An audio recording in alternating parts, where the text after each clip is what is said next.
సినిమాతో pan India హీరోగా మారిపోయిన యష్ కాస్త గ్యాప్ తీసుకుని ప్రస్తుతం టాక్సిక్ అనే సినిమాలో నటిస్తున్నాడు. గీతా మోహన్ దాస్ డైరెక్షన్ లో ఈ సినిమా తెరకెక్కుతోంది. యష్ 19వ సినిమాగా వస్తున్న ఈ చిత్రంలో బాలీవుడ్ స్టార్ హీరోయిన్ కరీనా కపూర్ కీలక పాత్రలో నటిస్తోంది. ఇక ఈ సినిమా తర్వాత యష్ ప్రాజెక్ట్ ఏంటనే విషయంలో క్లారిటీ లేదు. కానీ గత కొన్ని రోజులుగా బాలీవుడ్ లో తెరకెక్కుతున్న భారీ బడ్జెట్ మూవీ రామాయణలో రావణుడిగా నటిస్తున్నట్లుగా వార్తలు వస్తూనే ఉన్నాయి. రాముడిగా రణబీర్ కపూర్, సీతగా సాయి పల్లవి నటిస్తున్న ఈ సినిమా షూటింగ్ ఇటీవలే ముంబైలో ప్రారంభమైంది.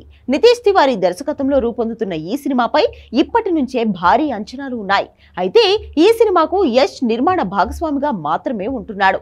రావణుడిగా నటించట్లేదు అనే టాక్ వినిపించింది. మేకర్స్ కూడా దీనిపై ఇప్పటి వరకు క్లారిటీ ఇవ్వలేదు. కానీ ఇప్పుడు రావణాసురుడిగా రెడీ అవుతున్నాడట యష్. అంతేకాదు రావణుడి పాత్ర కోసం ఇప్పటికీ కసరత్తులు మొదలు పెట్టినట్లుగా తెలుస్తోంది.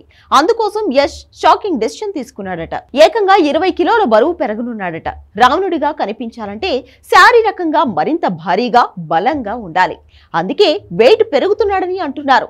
అయితే ఒకేసారి 20 కిలోల వెయిట్ పెరగడం అంటే మామూలు విషయం కాదు.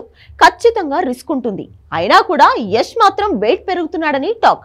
టాక్సిక్ సినిమా షూటింగ్ పూర్తవగానే రామాయణ సెట్ లోకి అడుగు పెట్టబోతున్నాడట యష్. మరి యష్ రావణుడిగా ఎలా మెప్పిస్తాడో చూడాలి.